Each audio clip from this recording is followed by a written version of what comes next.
we have an article about a Reddit mod. A trans Reddit moderator deletes his account after being exposed as a registered child sex offender. And you know, he do got the facial hair of a child sex offender.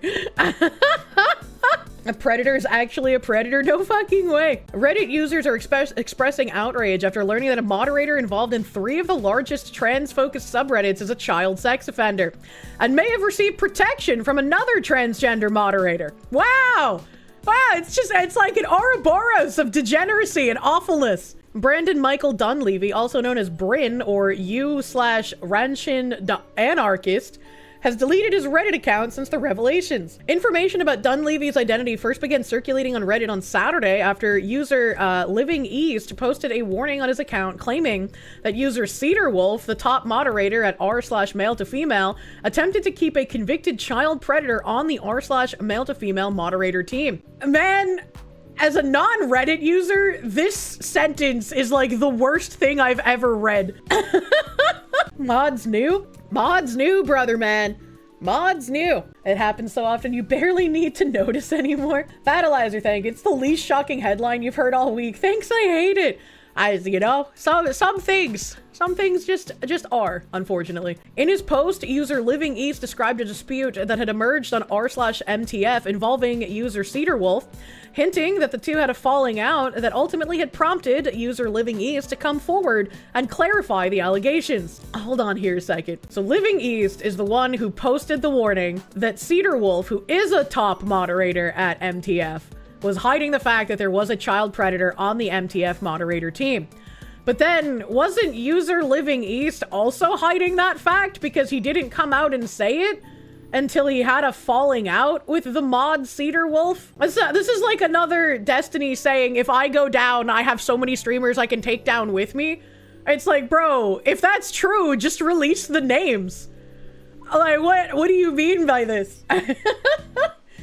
The primary thing I've been pondering is how on earth I can actually bring this to light without making it seem like I'm just trying to get revenge. Well, I mean, talking about it before having a falling out with a mod would have probably been numero uno, brother man, but you know. To be honest, I don't think there's any foolproof way for me to do that. Frankly, I'm furious over this situation. So furious that you waited until you had a falling out with a mod to talk about them protecting a pedophile. It's like, yeah, what?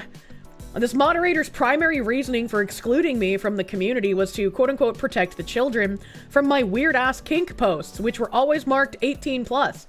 Then I find out that they are openly defending a child predator being on the mod team. This guy got mad that the moderators wouldn't let him post weird-ass kink posts on a subreddit that I guess is open to children but has marked 18 posts. What the fuck is happening? The mods wanted to prevent him from posting weird-ass kink posts, and in the process of telling him he can't post this, he got mad and in revenge told about the moderators hiding the fact that there's a convicted pedophile on the mod team. This does not sound like something he would have outed if he wasn't slighted. All things considered here. And it's just like, man, what the hell?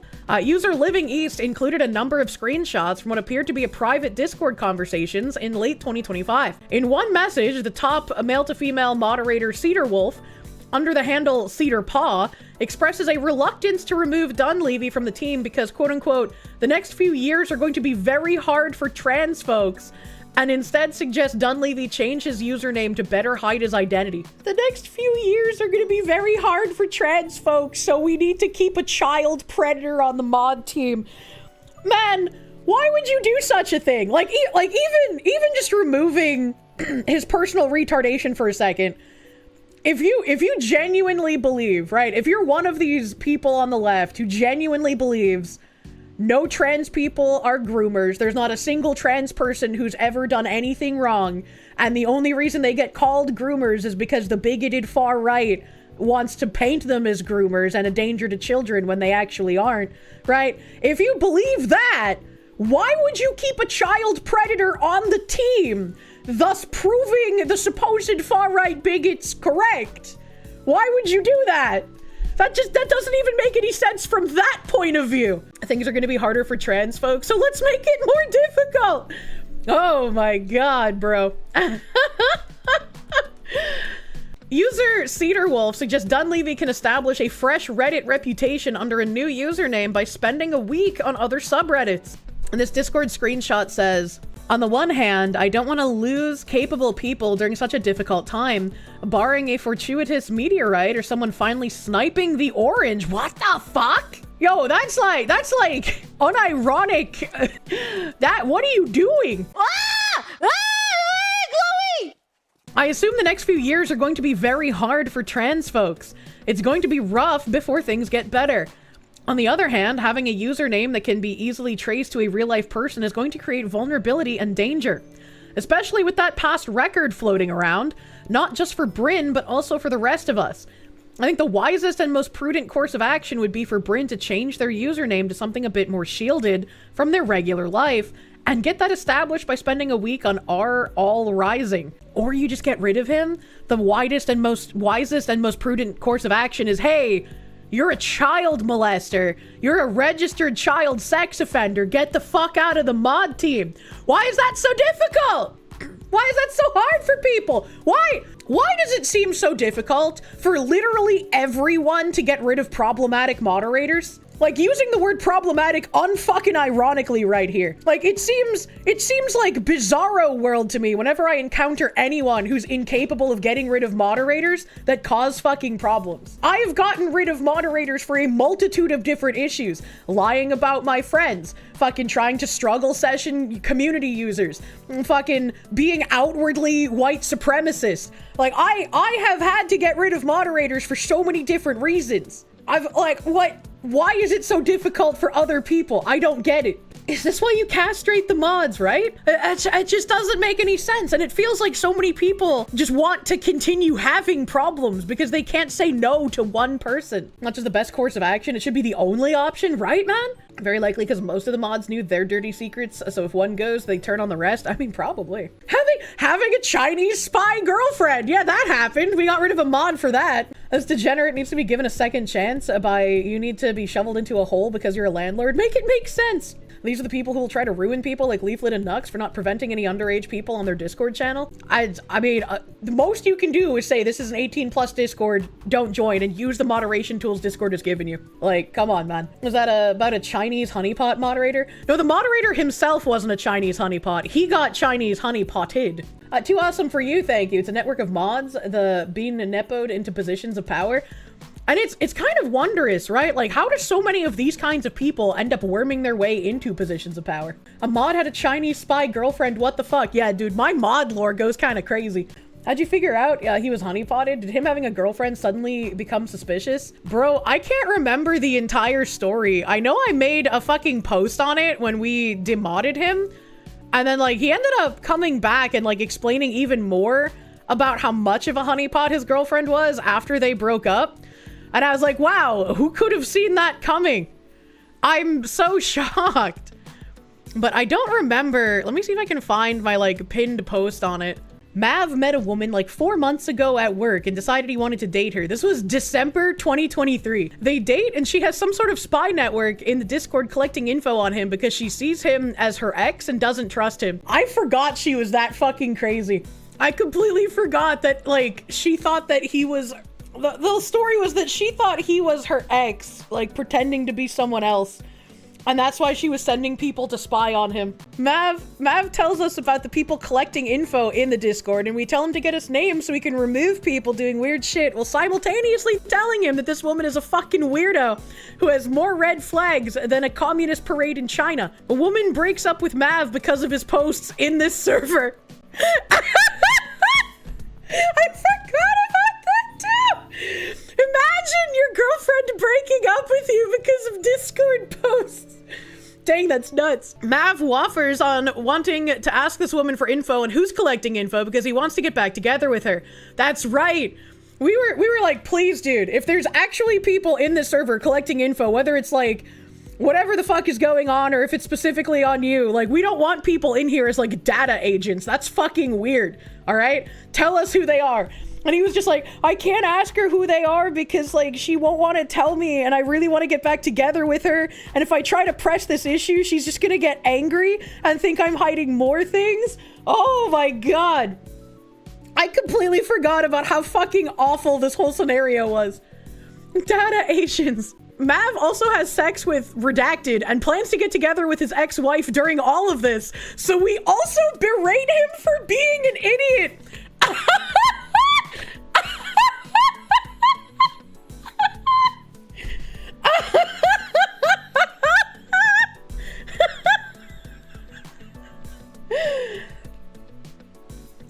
So he's trying to get back together with the honeypot Chinese spy while also having sex with some random other woman and also making plans to get back together with his ex-wife. Man, how did we actually deal with this instead of just telling him to get the fuck out immediately? Like this, we gave him so many opportunities to not be retarded. So you're telling me is that one of your mods shat where he ate? Loof, yeah, pretty fucking much. The Chinese spy pussy is just as grippy as the psych ward patient. This sounds like a TV drama, yeah. On Friday, we ultimatum him, give us the names of the people collecting info in our server, or we're going to remove you. He's worried about fucking up his chances getting back together with this woman, and says he asked and she will give him the names on Monday. And I was like, she's not gonna give you the names, bro. If she was gonna give you the names, she would give you the names right now. She wouldn't say wait till Monday and I'll give you the names. Monday comes and goes, Tuesday comes and goes, Wednesday comes and goes, and he still has not gotten the names and says she is unwilling to tell us who is spying on us. But also, by the way, they already left, so it's not a problem anymore. Haha, yay! Mav refuses to do anything further to try and get the names of the people spying in here, even though it would also be in the best interest, because how can you trust someone, or also in his best interest, because how can you trust someone who's willingly spying on you and getting angry at the shit you post to the point of breaking up with you with it? So we detonated the channel and made a new one. And that was the story about how Not Safe for Work 4 was made. The fact that he has any political power or decision on voting laws is still absurd. The numbers, Mav, what do they mean? As saying people watching it the best, especially if they do stupid things. And now we're on channel 5. Wait, that's why 3 died? Yeah, that's why 3 died. I completely forgot. That was the reason why Not Safe for Work 4 was born. Yes, chat, this is also why Not Safe for Work 4 was No More Amore. That's true! That's true! I did that! Man, past me was kind of funny. Back to the child predator and not the cheat-commed honeypot moderator. The next screenshot shows other anonymized users, presumably other RMTF moderators, firmly rejecting the plan and threatening to leave the moderation team if Dunleavy was allowed to remain in a position of authority. That is the correct thing to do, and I wonder why they weren't listened to. I just want you to ask yourself how this would look from an outsider's perspective, one anonymized user proposes. A registered sex offender was on the mod team. Said sex offender was removed and then reinstated under a new account to keep them in a position of authority. All this in a community that has been repeatedly bashed as sexual deviants in what is now, unfortunately, mainstream media. In a community that has minors in it. Like, this person was actually being intelligent. Another user agrees, writing, yeah, I can't sufficiently express how bad of an idea that would be. If you're gonna ignore Lilith, of course their name is fucking Lilith. Send me a Discord message first so I can nuke my account before that happens. The next screenshot posted by user Living East features a user more comprehensively diving into Dunleavy's past and revealing that Dunleavy had been confronted about his sex offender registration and had initially attempted to downplay it. The user referred to Dunleavy using she/her pronouns. When Bryn was asked about her being in the sex offender registry, notably for sexual exploitation of minors, she expressed that the charge was overblown and it was simply because she was 19 dating a 15-year-old with parental permission, and her roommate ratted her out to the cops. Lilith filter remains undefeated. I am just like, what the fuck, man? Shouldn't be minors in a trans Reddit anyways? So they already tipped that Jenga tower? Yeah, I do not think that Reddit is a good place for minors, but that's just like my opinion, man. This feels so on the nose. It almost sounds fake if it weren't so common at this point. Yeah, like if I was reading this story just like in text somewhere and not in an article, I'd be like, this isn't real. This is hitting like literally every single stereotypical bullet point. There's no way I believe this.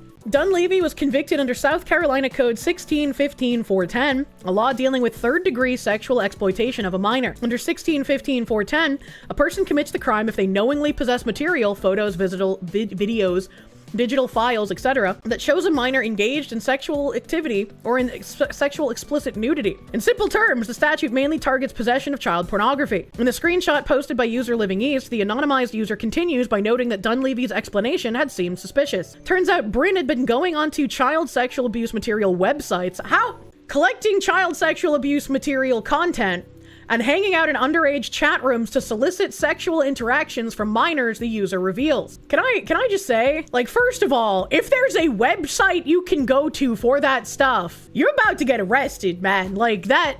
How can you be so dumb as to think that that is something available that's not being heavily watched by the feds? Come the fuck on. Let's be honest for a second here. And also, second point of thing here, underage chat rooms? Why are underage chat rooms a thing? Why is that something that I have to read in current year? There should not be chat rooms for minors. That's a bear trap with a cushion on it. Additionally, while the age of the victim wasn't stated, nude photos of Bryn's underage partner, quote unquote, were found on her phone at the time of the arrest. According to what we saw, the images were taken by Bryn without consent from the child. Okay, so hold on. This guy was two-pronged. He had child sexual abuse material. He was engaging with websites to obtain child sexual abuse material. And he was also somehow taking images of his underage partner without their consent. So probably when they were asleep while naked? Bro, what the fuck? What the fuck is wrong with this person? An underage child cannot consent? I mean, yes, but like, when they go further to explicitly state that it was obviously taken without consent, they're not trying to say that there are instances in which a child can consent to having these pictures taken. It's more like they were in a state where consent would have been impossible regardless. So this wasn't like, it wasn't like the minor was posing for the pictures, right? It still would have not been consensual because it's a minor, but the way that they phrased it is, it probably means the child was asleep when the pictures were taken. They were unaware the images were taken. Yes. That is fucking wild. Disturbingly, the user notes that they had contacted Dunleavy's former partner, who revealed that Dunleavy had once tried attending therapy, but had quit after deciding that he had a normal and healthy attraction towards young girls in their prime fertile years. Yep. Anytime I see someone arguing with the like, it's natural to be attracted to the women in that age range. They're in prime fertility years. I'm like, yeah, you need a hard drive check, and I no longer take anything you say seriously. Why do they write it like that? Dunleavy had reportedly attended middle school graduation ceremonies in his 30s and engaged in sexual conversations with teens present. How in the fuck did some random guy get to go to middle school graduation ceremonies? Bro, my school had like check-ins for people. What is this? Dunleavy's ex-partner also accused him of sexual assault and sexual aggression and noted that his behavior had ultimately led to the breakdown of the relationship. User Living East post on Dunleavy and Cedar Wolf has attracted ample attention within the transgender Reddit communities, with many accusing the moderators of negligence for allowing a convicted child sex offender to be active in a subreddit where minors are present. Attempts to spread Living East's posts have faced resistance. On r/Ask Transgender, another user, you Poopinbee, attempted to call attention to the concerns about Dunleavy, but the post was quickly deleted by the moderators of r/Ask Transgender. And here's a screenshot. The mods of RMTF have a convicted pedophile on the team. The head mod Cedar Wolf defended her. Sorry, this post has been removed by the moderators. In addition to being a moderator at r/MTF, Dunleavy was a moderator for r/LGBT and r/egg_IRL. I feel like that should have been the main red flag initially before people found out about this guy's sordid past, because anyone involved in egg discourse is an obvious groomer. Like, what do you even mean by this? Moderators on those subreddits apparently became aware of Dunleavy's identity in late 2025 or early 2026 after receiving a private message to the moderator account, but initially wrote off the claims as trolling. After receiving confirmation, he was reportedly removed from those two communities. And I think this is a huge issue with how watered down pedo accusations have become. Calling literally any and everyone a pedophile, much like the use of the word Nazi, waters it down to the point where when actual allegations are made or actual backgrounds are dug up about someone, more people are going to just be like, yeah, I don't care, because so many of these things are happening to people who aren't pedophiles and have no proof of them being pedophiles. So why would I pay attention to anything? How do I know this isn't just completely made the fuck up? How do I know you didn't just plant all of this evidence or create some kind of story, you know? Like, there have been people making accounts with, like, Celestium and a couple of other VTubers' names on VGen, and then posting, like, weird pedophilic nonsense pretending to be them. So it's like, I can completely understand why some people would write off these things as like, oh, you're just trolling, you're just lying, right? And so it's kind of obnoxious because this guy was a legitimate pedophile. This guy was on the child sex offender registry. And yet it's so easy to just be like, I don't know if I believe that because of all of the nonsense and lies being told about people who aren't. Dunleavy has since deleted his Reddit account. Meanwhile, Cedar Wolf appears to be avoiding addressing the allegations that he attempted to assist Dunleavy in retaining his moderator position.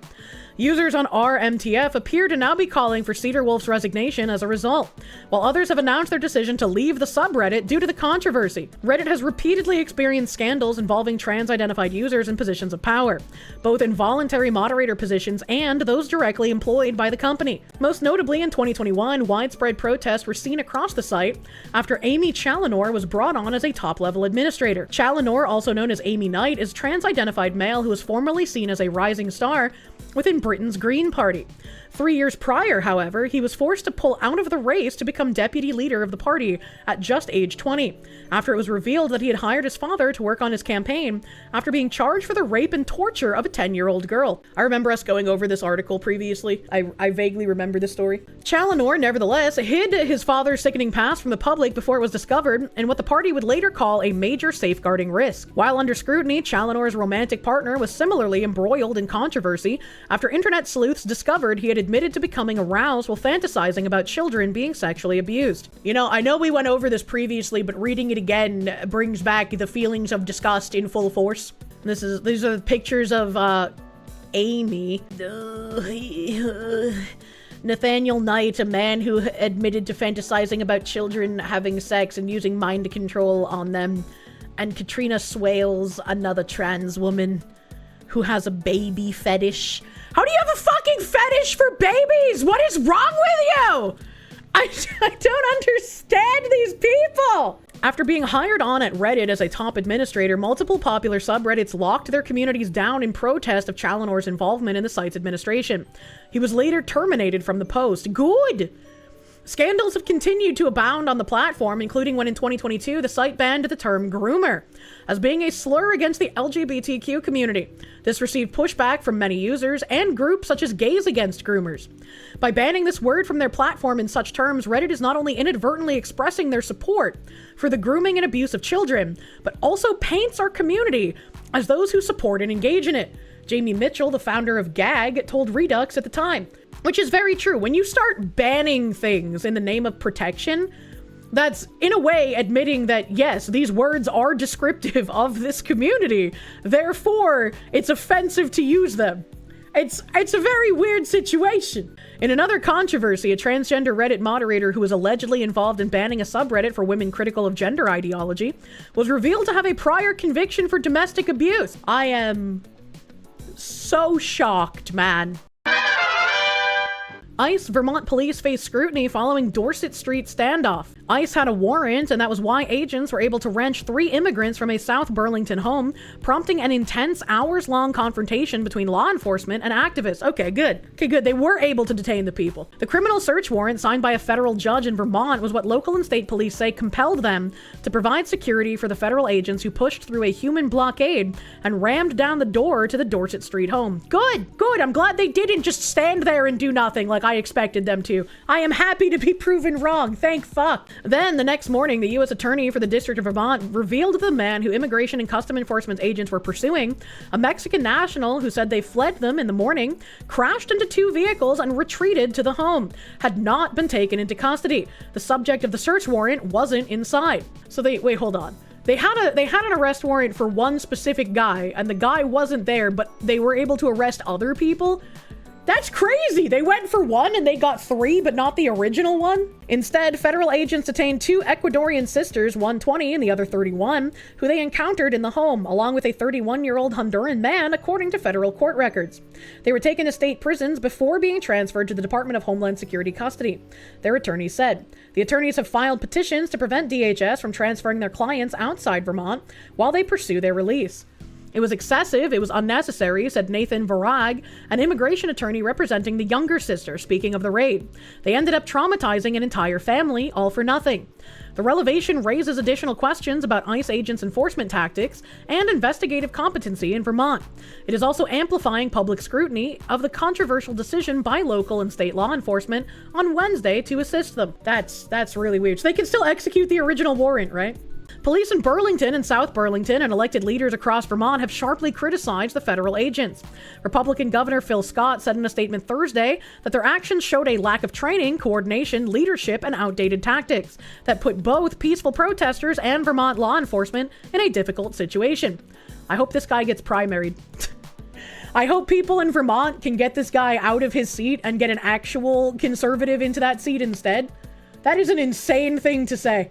These were not peaceful protesters. They were all obscuring justice. That was a judicial warrant.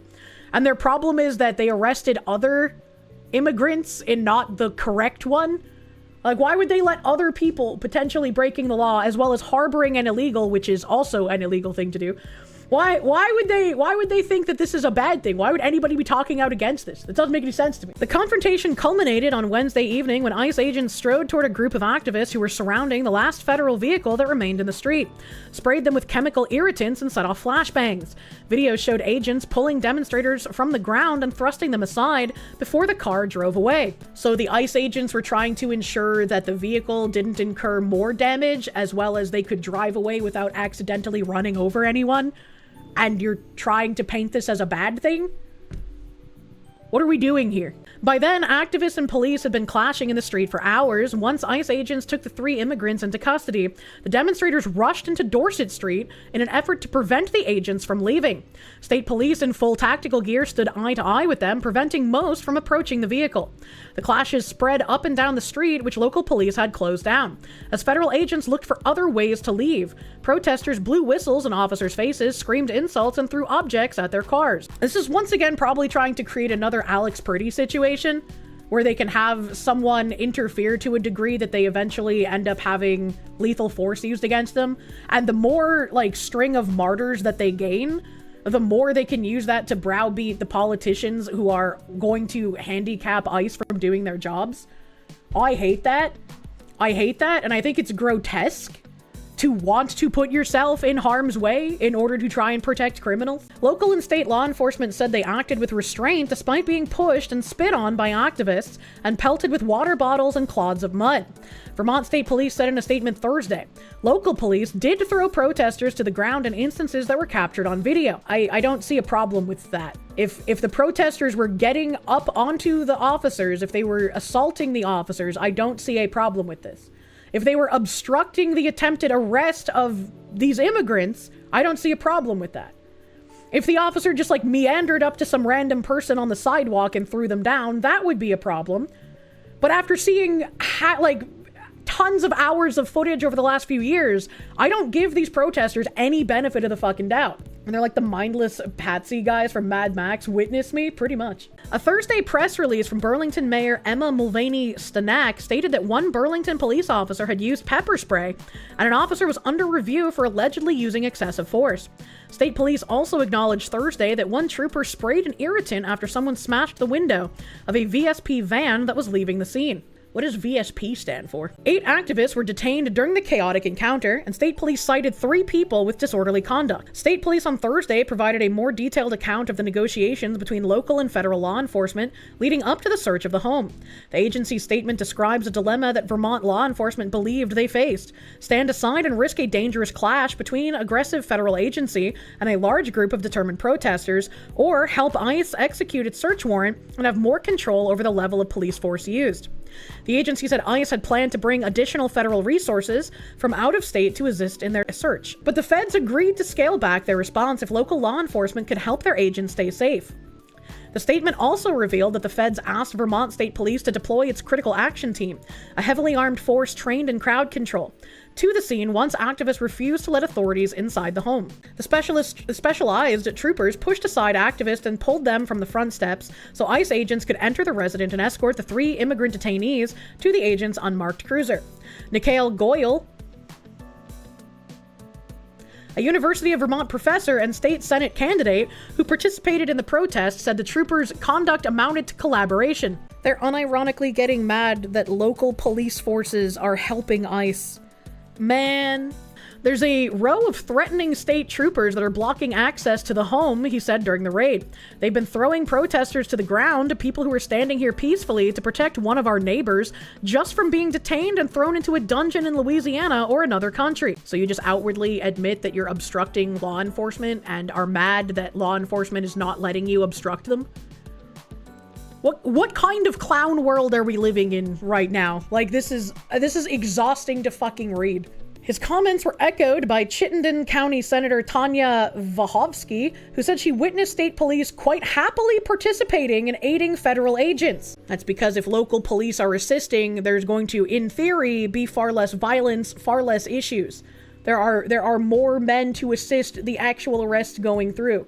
I watched state troopers help escort a U.S. citizen and protester to a federal law enforcement's unmarked vehicle, she said. Well, if you're detained and arrested for obstructing law enforcement, I don't think it matters whether you're a U.S. citizen or not. That's a completely different charge. They're not going to be deported to, like, Guatemala or whatever. Vahovsky, a progressive/Democrat, said she wants an independent legislative review of the state police's actions. I like how they're finally, like, separating progressive and Democrat. Scott and Vermont State Police Director Colonel Matthew Birmingham briefed legislative leaders Thursday morning. Windham County Senator Nader Hashim, the Democratic chair of the Senate Judiciary Committee, and a former state trooper, said he's particularly concerned about videos and photos he's seen of troopers on scene wearing masks and not having name tags. I have a lot of questions about what happened and what should have happened, and a number of things that I saw in videos that have been shared with me. South Burlington Rep. Martin Lalonde, the Democratic chair of the House Judiciary Committee, said Birmingham promised to deliver an after-action report to lawmakers in approximately 1 week. He said he's withholding judgment on law enforcement's conduct until that report arrives. Legislative leaders say they'll hold a public hearing to review once the report is submitted. At this stage, I don't have enough information either to exonerate them or to blame them, Lalonde said. Scott spokesperson Amanda Wheeler said the governor was not directly involved in the decision to send state police to the scene. Scott has had previous conversations with the Department of Public Safety about what the state police posture ought to look like if events like the ones that unfolded in Minnesota earlier this year started happening in Vermont. Wheeler said state police are planning uniform changes that would make troopers more visibly distinguishable from federal immigration authorities. I think this is a weird thing that's happened a couple of times, where people are like, we need to give, like, our local troopers the special vest to make sure that they are visibly different from the federal agents. And it's just like, I don't think they realize that eventually it's not going to matter. The police will become targets too. They're only not targeted right now because I guess it's more important to these people to visit the violence on the ICE agents in the immediate. The scene of local police standing alongside ICE agents also invited scrutiny over whether the operation was in line with the state's fair and impartial policing policy. What the fuck is even that? The policy prohibits Vermont law enforcement agencies from collaborating with federal authorities on civil immigration matters. That sounds like some commie gobbledygook, man. What are we doing here? Migrant Justice, the organization that helped organize the standoff with police outside the Dorset Street home, accused state and local police of violating the policy. The group claimed that state troopers had smashed down the door to the home, allowing ICE agents to rush inside.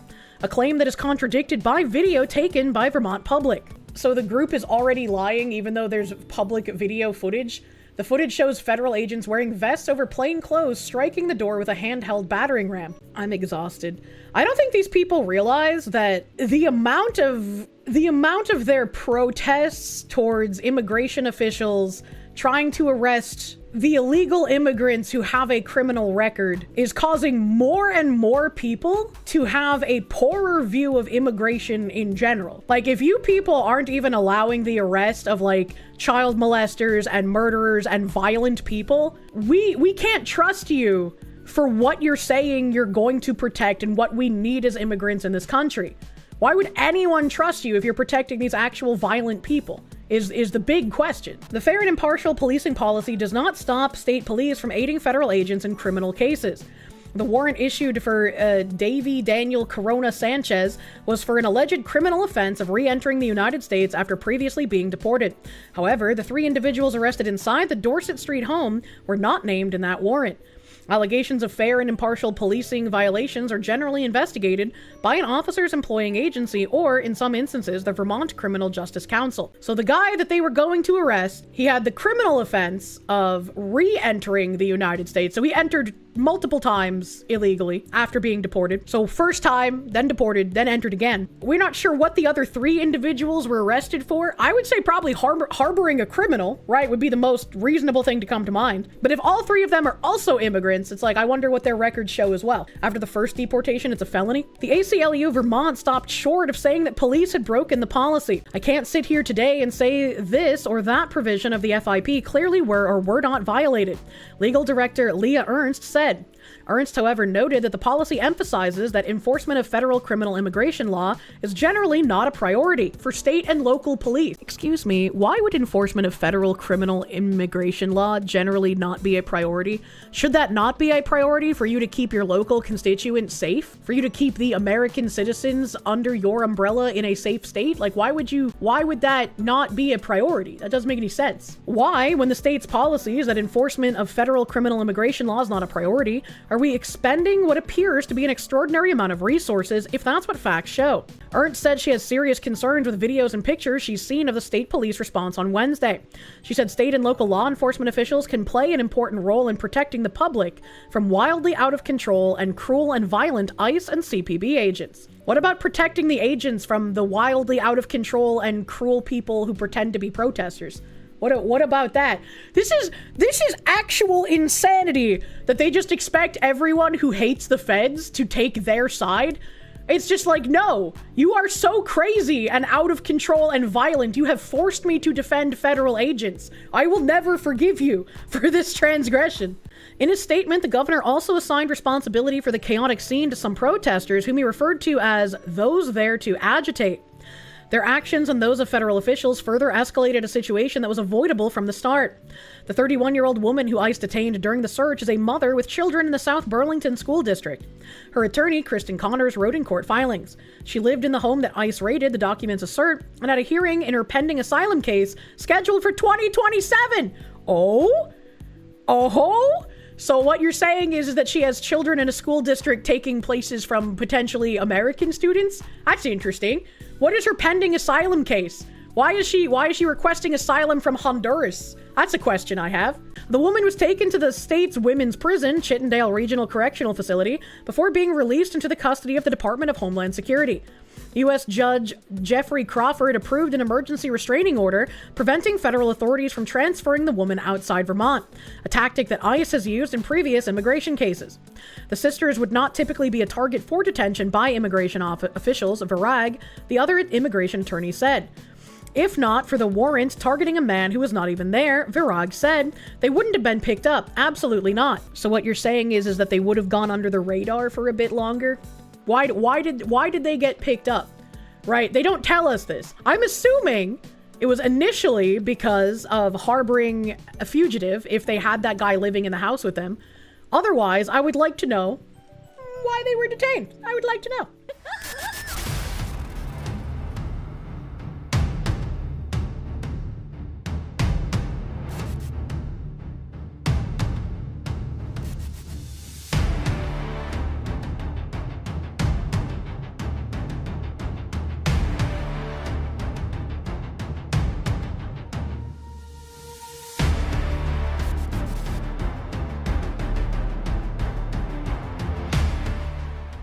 Boston's Violent Crimes Task Force has arrested 10 Indian nationals across Massachusetts, Kentucky, MO is Missouri, and Ohio for allegedly participating in staged armed robberies for the purpose of allowing store clerks to claim that they were victims of violent crime so they could apply for immigration benefits.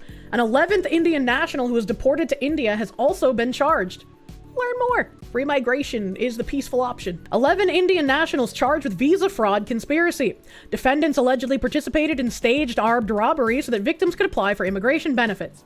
11 Indian nationals have been charged in connection with a conspiracy to carry out staged armed robberies of convenience stores for the purpose of allowing store clerks to falsely claim that they were crime victims on immigration applications. The following defendants have been charged with 1 count of conspiracy to commit visa fraud. Holy fuck these names. Jitendra Kumar Patel, 39, unlawfully residing in Marshfield, Massachusetts.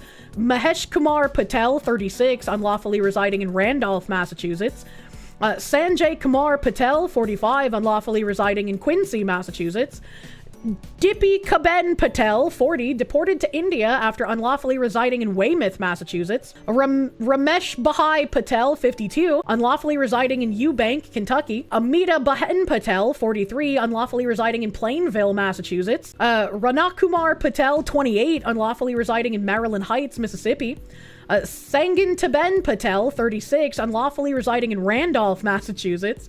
Minkesh Patel, 42, unlawfully residing in Perrysburg, Ohio.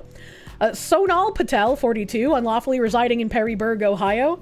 And Mitul Patel, 40, unlawfully residing in Worcester, Mass. How in the fuck did they find 10 people and they all have the same fucking last name? What is this? Family. Jitendra Kumar and Mahesh Kumar, Sanjay Kumar, Amita Bahen, Sangipaten, and Mitul Al Patel were arrested in Massachusetts and released following an initial appearance in federal court in Boston earlier today. Ramesh Bahai Patel, Ranak Kumar, Sonal, and Minkesh were arrested and made their initial appearances in Kentucky, Missouri, and Ohio. They will appear in federal court in Boston at a later date. According to the charging documents, in March 2023, Rambai Patel and his co-conspirators set up and carried out staged armed robberies of at least 6 convenience and liquor stores and fast food restaurants in Massachusetts, and more elsewhere. It is alleged that the purpose of the staged robberies was to allow the clerks present to claim falsely that they were victims of a violent crime on an application for U non-immigration status, the U visa. A U visa is available to victims of certain crimes who have suffered mental or physical abuse and who have been helpful to law enforcement in the investigation or prosecution of criminal activity. I can smell the izat in this scheme.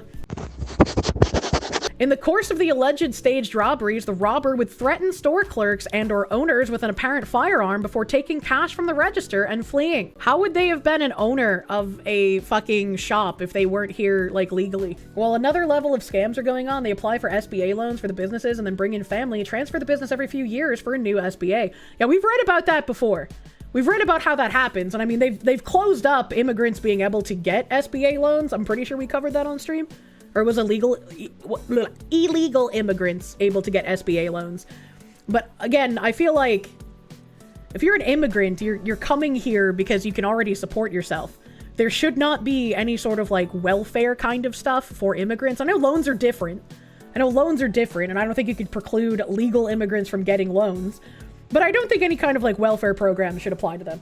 While the interaction was captured on store surveillance video, the clerks and or owners would then wait 5 or more minutes until the robber had escaped before calling police to report the crime. The victims are alleged to have each paid Patel to participate in the scheme. In turn, Patel allegedly paid the store owners for the use of their stores for the staged robbery. So nobody actually got robbed? No. Like, it seems obviously nobody actually got robbed because it's staged, but it's like, it seems like they're also sharing money. Patel, the robber, and the getaway driver were previously charged and convicted. The 11 defendants charged today are alleged to have either arranged with the organizer to set up each robbery or paid for themselves or a family member to participate as a victim. The charge of conspiracy to commit visa fraud provides for a sentence of up to 5 years in prison, 3 years of supervised release, and a fine of $250,000. That fine should be way higher. Sentences are imposed by a federal district court judge based upon the U.S. sentencing guidelines and statutes which govern the determination of a sentence in a criminal case. United States Attorney Leah Foley and Ted Dock, special agent in charge of the Federal Bureau of Investigation, Boston Division, made the announcement. Valuable assistance in the investigation was provided by the U.S. Attorney's offices for the Eastern District of New York. This is just flagellating themselves, I don't really care. The details contained in the charging documents are allegations. The defendants are presumed innocent unless and until proven guilty beyond a reasonable doubt in a court of law.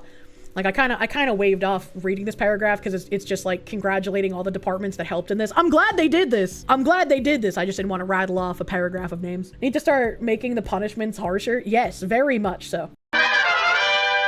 We have a coalition pushing Trump to continue mass deportations. A coalition of longtime allies of President Donald Trump, groups advocating stricter immigration policies, and conservative policy experts have formed a new advocacy group aimed at pressing the administration to intensify deportation efforts against migrants in the United States. The group, called the Mass Deportation Coalition, says it plans to lobby the administration to prioritize the removal of all migrants who are legally eligible for deportation, arguing that immigration enforcement must be significantly expanded to address unlawful entry and overstays. The push comes as the White House told Republicans to say the focus is on deporting just hardened criminals. And while I initially was I understand why he's saying this, and so many people are trying to say he's deporting Americans or innocent people, I very much would like to hear this go further. I understand the focusing on hardened criminals first, but we can and should be doing more. The coalition, which includes Mark Morgan, the former acting commissioner of Customs and Border Protection under Trump,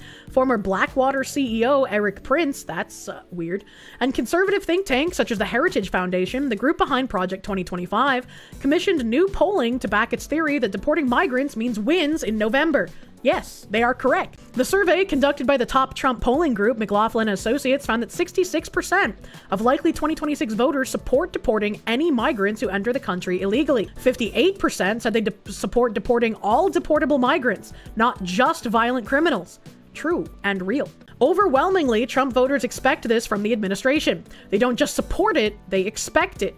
Chris Chmielewski, president of the Conservative Immigration Accountability Project, told Politico, and he's completely correct. He's completely correct. There are many people that voted for Trump because they want to see mass deportation. That was a huge thing that he ran on and that everybody expects from him. Anytime he tries to roll back any of the rhetoric on mass deportations, it's going to look bad not just on him, but on all of the Republicans who aren't going to rally together for mass deportation. Despite this, Trump is backpedaling on deportation, saying non-criminal illegals are good people and hard workers. Absolutely not. Stop it. Get some help. It's almost like that's what they voted for. Exactly. That was the biggest issue. This is a good way to re-energize the base as we move into the midterms, the same way that Trump was able to do so in the lead up to the 2024 general election.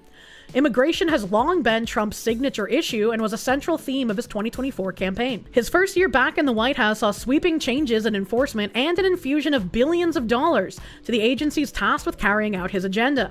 Axios on Tuesday reported that the White House Deputy Chief of Staff, James Blair, told House Republicans to stop rhetoric on mass deportations and focus on deporting violent criminals, though the report was disputed by the Trump administration.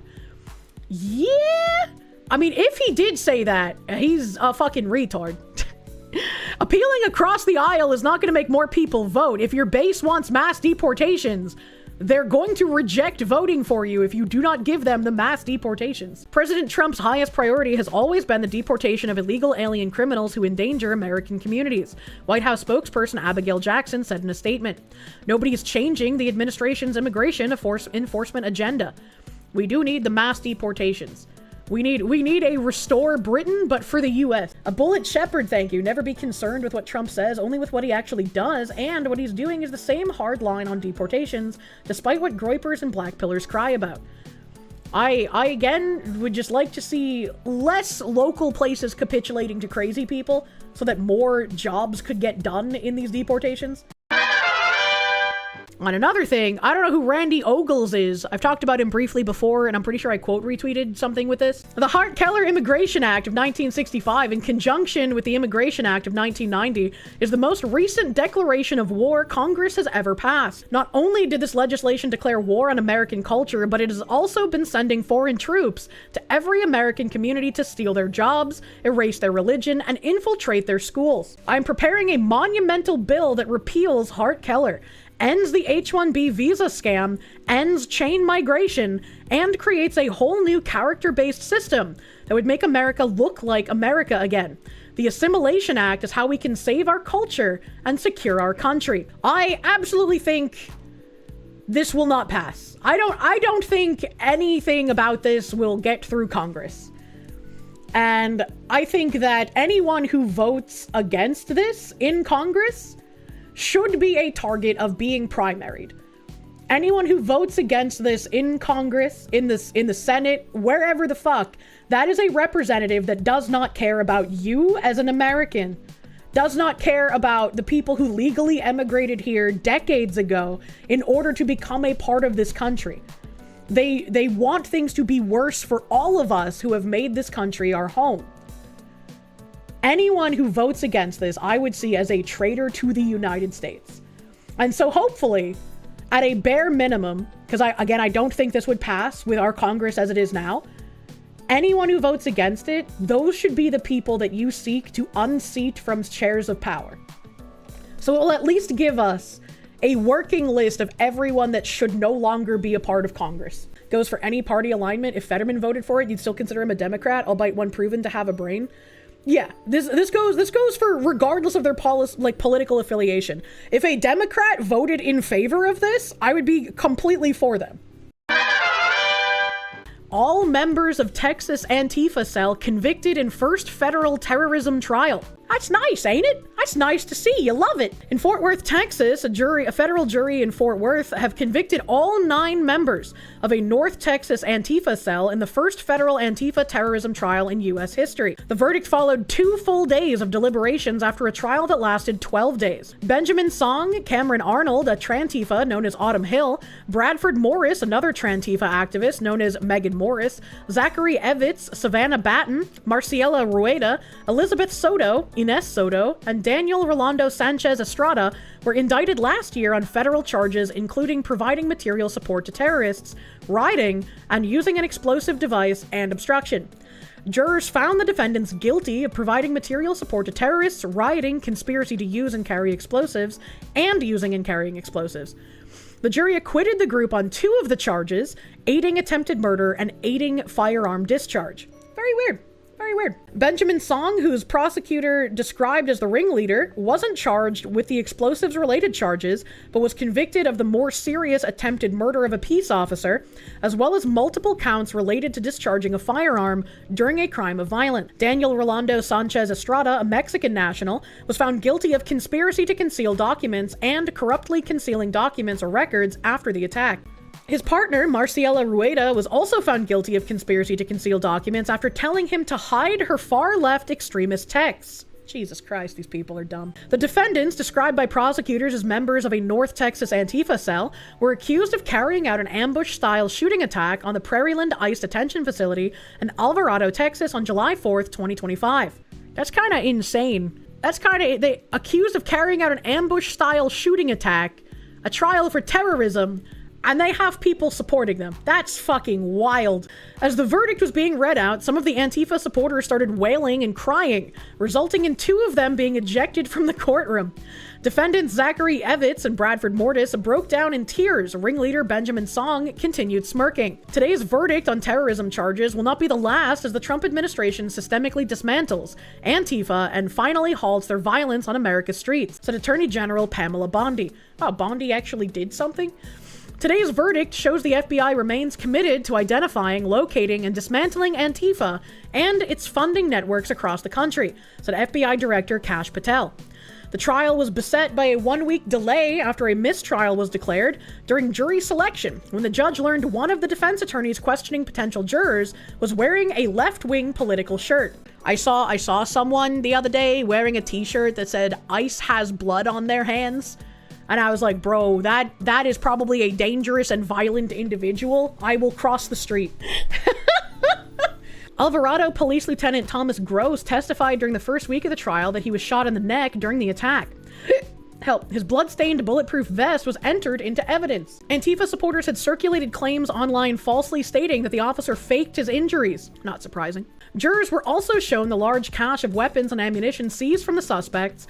Investigators recovered mobile phones stored in Faraday bags designed to block signals, along with Antifa and anarchist anti-government propaganda that prosecutors said reflected the group's ideology. Prosecutors learned in the investigation that the cell acquired over 50 firearms in the Fort Worth, Dallas area prior to the attack. That's kind of crazy. He faked his injury by shooting himself in the neck. Why would someone do that? Why? Like, how dumb? You know, I hate the like, how dumb do they think we are thing, because it's like there's so many people that are dumb enough to believe that. They have the right to do that. Don't use that against them. I think that's a very dangerous thing to go down. When you learn of a terrorist cell acquiring this many firearms, I think it's fine to say, yeah, I don't think terrorists should be allowed to buy firearms. I think that's a fine thing to say. I think we have, you know, some guardrails on things like this, and I think it should be okay. Terrorists shouldn't own firearms.